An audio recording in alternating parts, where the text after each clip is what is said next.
This is your brain. This is your brain on drugs. Fentanyl is a powerful synthetic opioid. They get into the brain. Basically, it's a painkiller like morphine. But The the latest person to die is a 17-year-old. Traffickers adding fentanyl to everything. Fentanyl, that's the drug that contributed to his death. It's being called a nationwide disaster. And how much gets Conscious, in. and without Fentanyl's help, good at, they die.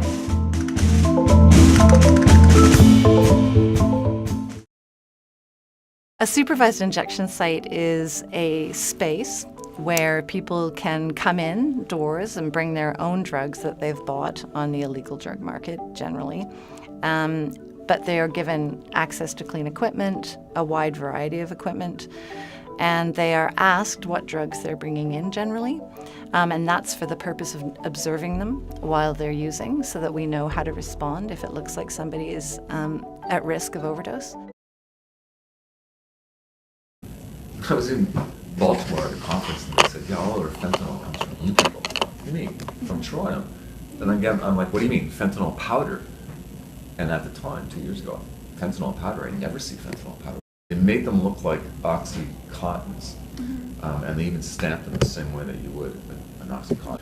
But now there's just powder. And it's all over the city. So of course, if you're a drug dealer, you're like, oh, how do I make my heroin stronger? Oh, add some fentanyl. Yeah, fentanyl.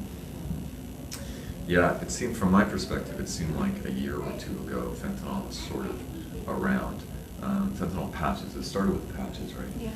And then, but they couldn't figure out how to make a patch into an injectable form. And then they did figure it out, of course. If you're a known drug user, you're usually hassled every day, especially around here, frankly.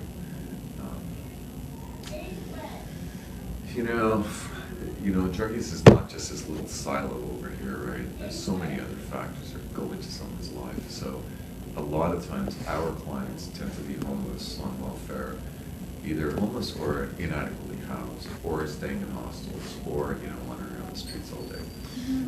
So they're not eating right, they're not sleeping right, they're not, all of those determinants of health they're not really getting. And then, of course, they lose all their stuff, right? They lose all their clothes, so then they, don't have access to showers. Whenever I walk by somebody and ask me for money, I go, sorry, guy, or hey, how's it going? And because part of it is most people totally ignore people who are begging. And, I don't know, imagine how you must feel where almost 9 out of 10 people don't even look you in the eye or even acknowledge that you exist. Imagine looking like Charlene here. Yeah.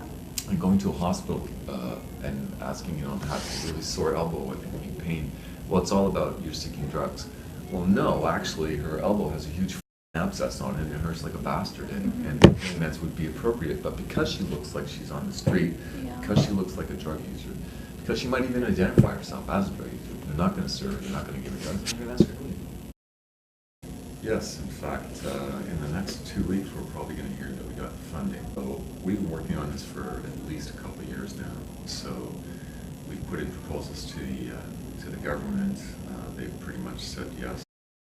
So there's a whole number of factors that's going to happen. So safe injection. So it means that someone doesn't have to inject in an unsafe place in terms of like an alley where they'll get clean water and they'll have clean equipment and they'll be supervised. So a lot of people use alone, and when they overdose, they die because there's no one there. So we're hoping to, A, reduce the number of needles that you're finding in the alleys, in the streets, in the parks. So that will happen because people will come here. There'll be less death generally among the drug-using community, because if they're coming here and they get really strong dope or dope that has fentanyl in it and they go down, they know they're going to be alive because there's nurses and counselors who are going to bring them back to life. We won't be providing any drugs. What we will be doing is providing drug testing. So if you wanted to give me a pinch of your heroin, right, I'm going to send it to St. Mike's, and they're going to tell me that there's fentanyl in there, there's heroin in there, there's morphine in there, there's whatever, which is a great thing, because a lot of people don't know what is in their heroin. It's going to bring people into a service. So you're going to meet me, you're going to meet some of the staff here. We're friendly people, and we're open, and we try to build relationships with folks, which might ultimately lead, and usually does lead, even with the needle exchange. Probably 10% of the people that we see, maybe 15%, ask us about drug treatment.